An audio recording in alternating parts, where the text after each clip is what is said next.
Hello friends, आजच्या या व्हिडिओमध्ये आपण माहिती पाहणार आहोत दोषी शिक्षकावर फौजदारी कारवाईचा बडगा उचलला जाणार आहे आणि ही कारवाई महाराष्ट्र राज्य परीक्षा परिषदेमार्फत करण्यात येणार आहे। याविषयी माहिती आजच्या या व्हिडिओमध्ये आपण पाहणार आहोत। तत्पूर्वी तुम्ही आमच्या एज्युकेशन अँड स्पोर्ट्स या चॅनलला अद्याप सबस्क्राईब केलं नसेल तर सबस्क्राईब करायला विसरू नका।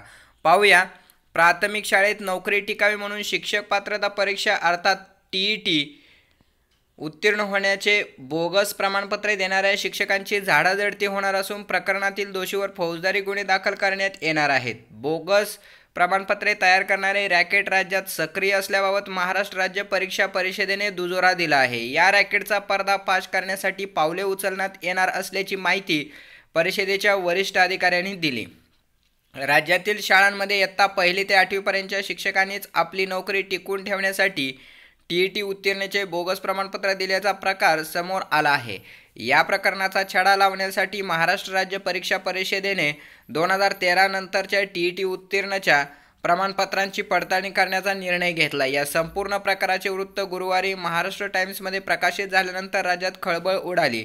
नव्या निर्णयानुसार सरकारने 2013 नंतर अल्पसंख्याक शाळांसह इतर शाळांमध्ये सेवेत असलेल्या शिक्षकांना मार्च 2019 पर्यंत TET उत्तीर्ण होणे बंधनकारक केले आहे।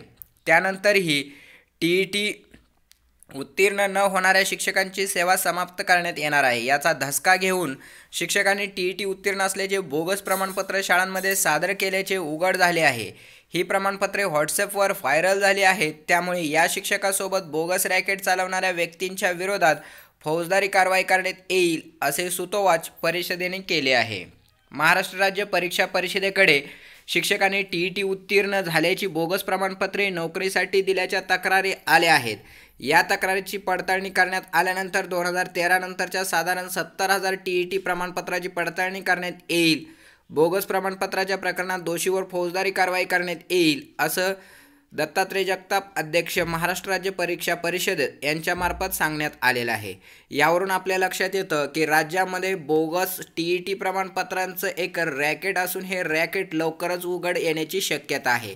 त्याचबरोबर अत्यंत महत्त्वाची अशी माहिती अशी मिळते, ज्या पद्धतीनं नोकरी टिकवण्यासाठी बोगस TET प्रमाणपत्र सादर केले आहेत त्याच पद्धतीनं पवित्र पोर्टलवरती सुद्धा ऑनलाईन ॲप्लिकेशन करण्यासाठी बोगस TET प्रमाणपत्राचा सुद्धा वापर केला गेल्याचं समजतं आहे। त्यामुळे आता दोन्ही बाजूनी या बोगस प्रमाणपत्र सादर करणाऱ्या शिक्षकावरती फौजदारी कारवाई करण्यात येणार असल्याने आता यांच्यामध्ये एक संभ्रमाचं वातावरण निर्माण झालेलं आहे। आता यामध्ये किती दोषी आणि किती बोगस प्रमाणपत्र आढळतात हे येणाऱ्या काळात लवकरच उघड होईल। तत्पूर्वी तुम्ही आमच्या चॅनलला अजूनही सबस्क्राईब केलं नसेल तर सबस्क्राईब करायला विसरू नका। धन्यवाद।